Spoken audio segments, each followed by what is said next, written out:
Chief Sally, the suspects are here for interrogation. Mr. Somerville will step in first.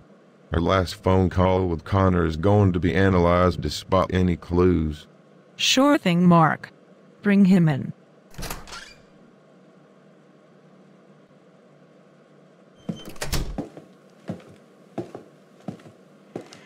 Mr. Somerville. Correct. Yes.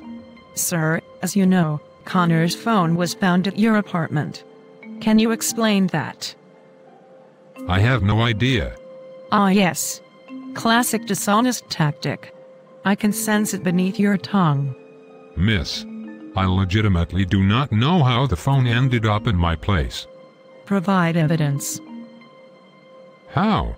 How am I supposed to do that when I did not see anyone enter my house?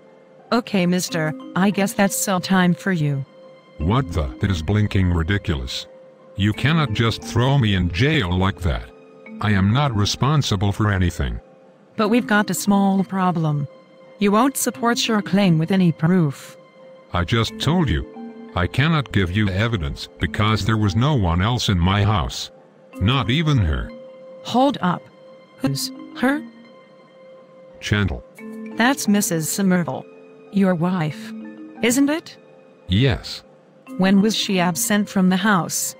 It was around 4:30 in the morning, the time I normally get up for work. I noticed she was gone. So I reckon she left while you were asleep? She must have. Just one last question. How was Chantal when she returned? Did you notice anything suspicious? Not really.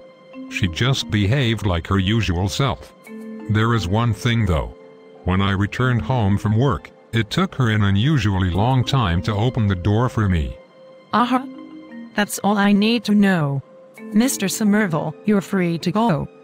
You're surely the clean one out of the two. Thank you for your time.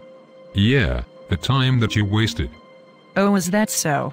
If there's one thing you need to get sorted out, it's your attitude. Just shut up. I am getting my butt out of here.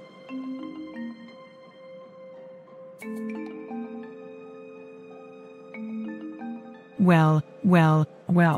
Look who we have here. Mrs. Somerville.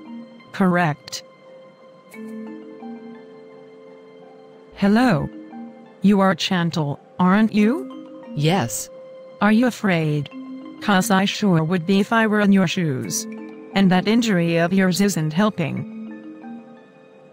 You see, Chadwick said some things that piqued my interest. According to him, you left the house while he was asleep, which must have been before 4:30 a.m. this morning. He also stated that you took an unusually long time to open the door for him. Do you confirm that this information is true? Yes. Right. I'm gonna ask you 2 questions.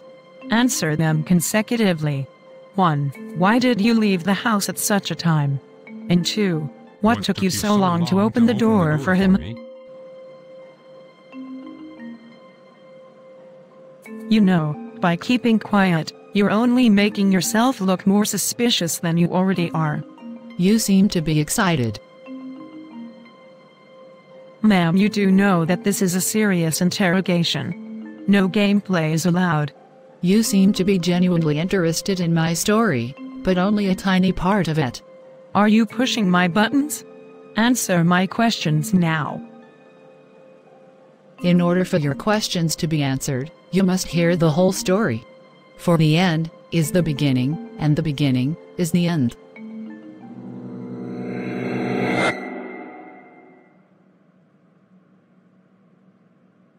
Mr. Stevenson, I have some news for you. We, the police, took a good listen to the phone call we had with your son. There was a voice speaking in the background, and it is confirmed that... Oh, I'm very sorry, officer. It's from my wife. That's okay.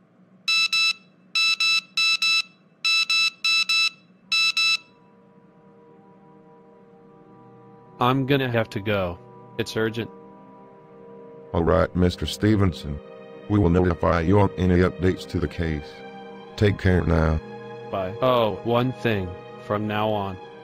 Can you call me Chris? Yeah. See you later, Chris. Goodbye. To be continued.